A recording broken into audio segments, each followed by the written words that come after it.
Alright, so we're back from our short intermission. Back to doing... You know what I just thought of? We don't have a title. He said. Why don't we just make it he said, she said? There you go. Well, you just saw the creative process occurring. So this is... He said, she said. Yeah, we just came back from our short intermission for our featured documentary, He Said, She Said. So without any further ado, we go back to our main man, Mr. Christian Lozano. What's up? Here we are again. Round 2. Fight! I knew this thing was gonna. Should we reshoot? Just keep it going. Edit. We'll keep it going. Fuck it. Fuck it. That's part of the whole process. Uncut. This is uncut. This is raw footage. See, this is how you know, ladies and gentlemen, this is real motherfucking shit. This is not staged. We have not prepared. Ain't no Spielberg, no Cameron. We have not prepared each other for questions. Just so you know, the low battery icon has appeared. Oh shit. So we might get cut off shortly, but that's what we try to finish as soon as possible. So we're just gonna keep it short and sweet. Just so everybody knows, none of these questions have been pre-scripted. We haven't divulged any information. This is completely random to each and every one of us. But I'm pretty sure you've watched the first half of this. So we're just gonna continue on with the second half. Now, we covered love, we covered preferences, we covered past experiences, expectations.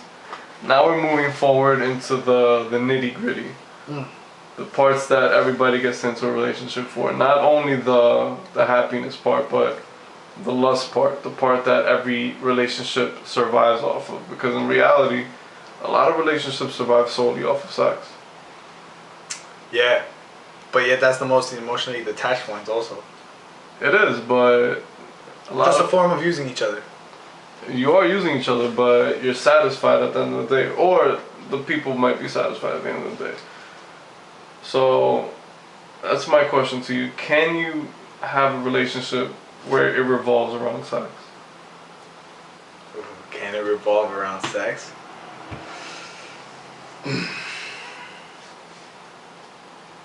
No. You can't. Because eventually one or two things it's gonna happen. You're gonna get bored with that relationship and look for the new piece of lust to go after. And that's when the aspect of why do men cheat, men are players, and don't get me wrong, girls are players too. Some girls will use a dude just for the dick and call it quits, and she'll be on to the next one. Shame on you for doing that though, but whatever.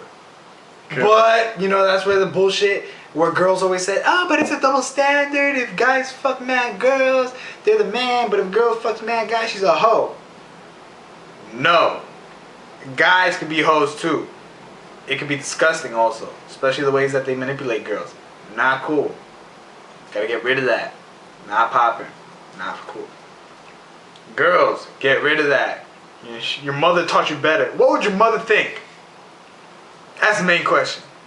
Alright, this is something that might be targeted more for our younger viewers, but it also applies to the older crowd. What do you think is an acceptable amount of time to wait before having any sexual relations? Oh shit.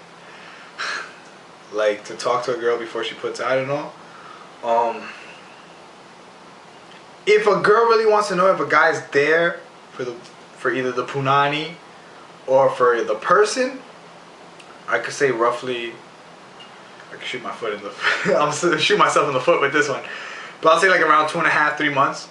2.5, 3 months. 2.5, 3 months. And if you're too insecure about yourself, or if you don't feel safe with dude, give it like 5 months.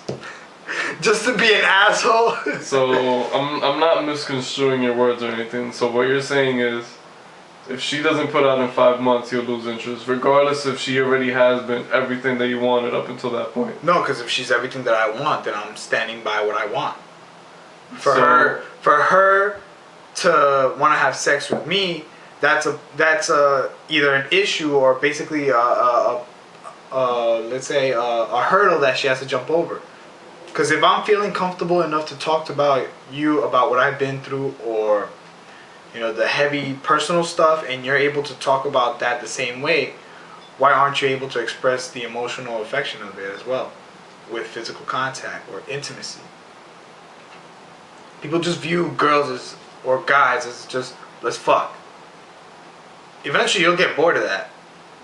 Even if you fuck the same girl over and over again. I guarantee you there's been guys that says, yo, I'm bored of fucking this girl, I'm finding someone else.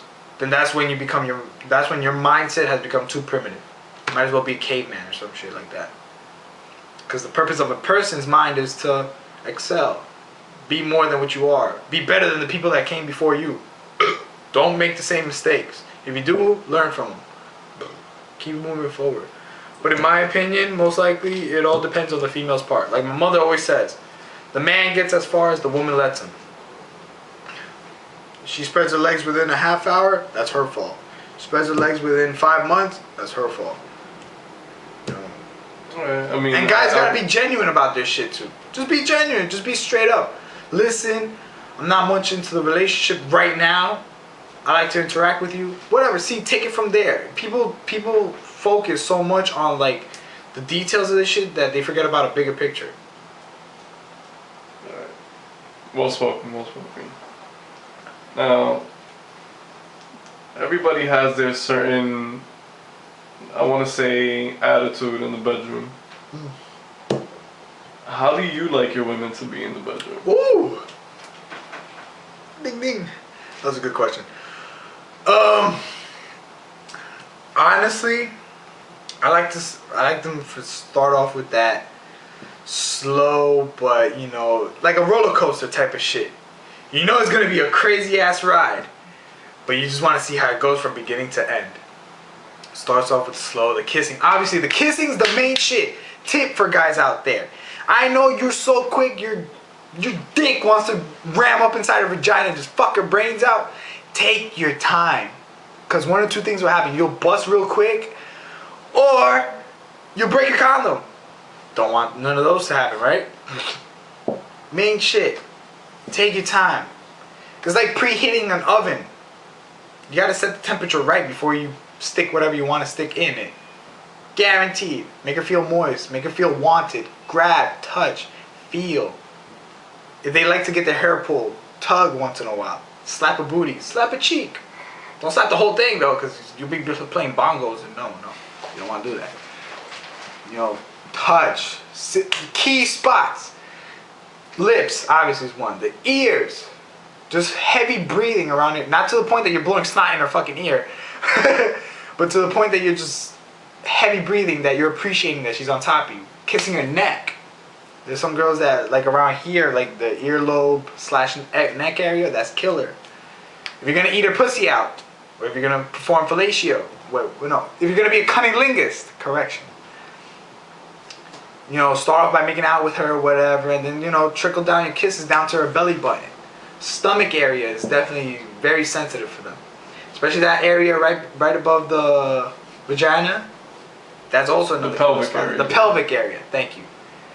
That's also one key spot that you want to kiss also. Or in your thighs, to the point that goosebumps show and shit. That's when you know you're on point with your stuff. For a girl, for me, I prefer it to be the same way. If she could speak a foreign language, please speak it. Please speak it, because you will just take shit to another level. Well, that's already going past one mark. A lot of girls aren't even vocal in the bedroom at all. I know. Some of them, they'll just be like, I was like, if I wanted to hear that, I'd just put on Biggie's album. Like, come on, react. This is the point when you could really, you allow yourself to be primitive.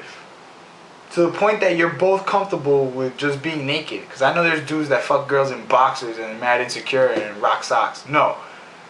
Put on your birthday suit and just fuck. Yeah, what? I rock socks. Damn. I like to keep my toes toasty. Yeah, winter time. Fair enough. But in a hot summer day, I'm just everything gone. Alright, moving away from all this carnal stuff. What about? But still, also, going back to communication. Find out what she likes about sex before you say what you like about yours. Obviously, you know what the fuck you like. You'll tell her. Find out what she likes and make it happen. Continuation. Alright, so moving away from the whole carnal lust thing, let's move away into more of the sophisticated part of a relationship. The going out, the Cyrano de Bergerac. The whole playing the boyfriend role. The whole playing boyfriend role. So, when you have a female, do you feel that you should be going out to high-class restaurants all the time? Do you always need to go to presentable places? Or do you think it's proper to be able to go to Mickey D's or Wendy's or whatever the case may be? If you're a broke nigga, Mickey D's is forever your life. Dollar menu for you. If you have a job, which ties into what do I expect in a female? Job. What does she expect of me? A job. Best believe. It's not just another thing. If you want to go to restaurants and everything, make sure you both look the part. Be nice. Be casual. You know, enjoy it. Because you're not going to visit that place for another few months. Or you're not going to see that place that often. So when you do, make it seem worthwhile.